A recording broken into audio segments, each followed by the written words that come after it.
okay, we all have white privilege. We don't know what it's like to not have it, because we do. We go everywhere and we have that. We don't know the difference. We don't know what it's like to not have it. And I said, we can't do what, look at who's up here. We can't move forward as all being people of white privilege. We can't, because we don't know the difference of not having it. Because I'm white, you think I was privileged my whole life? Are you kidding? I grew up in an Italian neighborhood. When they came here, my grandfather came, they didn't speak English, but they assimilated. But I resent that you think that I had white privilege. Everybody I work for or with is usually from another country. And they say to me, here's what they say, is we as Americans don't realize, and it doesn't matter what color we are as Americans, because I believe we are all Americans, is that we are privileged to just live here. So I don't want to think that this body doesn't feel that they can't represent people because they're white.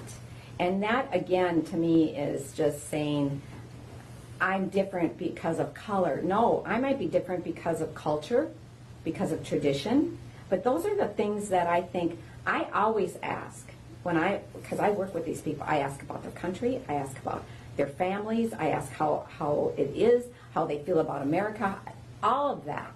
That's how you get to know somebody. That's how you get to understand where they come from and where their opinions come from.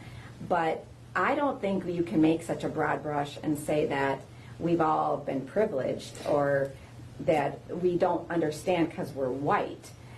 You are the exact reason we need this commission. If you don't understand white privilege, then you are not representing those people.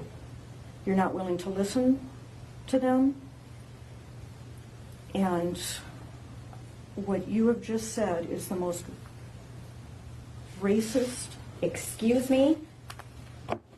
Don't you ever accuse me of that.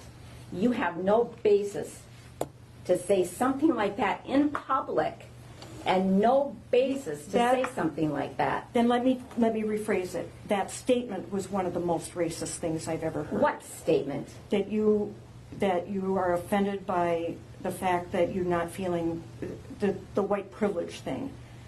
White privilege exists, and it is something that we need to accept in this country.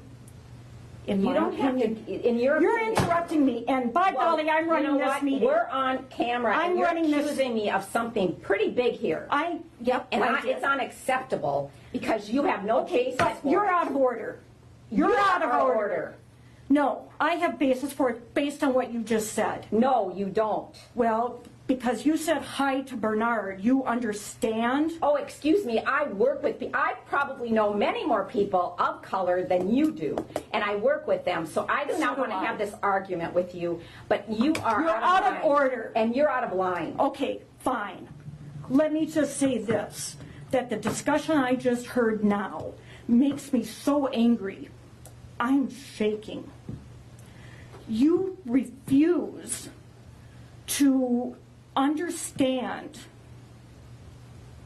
how other people in this community feel. But you refuse. How do I refuse? Because you're obviously not going to support this. You're obviously not going to support this. And what you're doing... You don't know what I'm going to support, but I have a Quit interrupting me. You're accusing me of things that are wrong. Quit interrupting me. I'm going to finish my statement. What I heard was a racist statement. What I heard was a racist statement. No. You're just crediting. God damn, Gina, I'm passionate about this.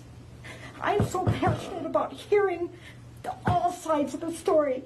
And for you to disregard the fact that white privilege exists is beyond me.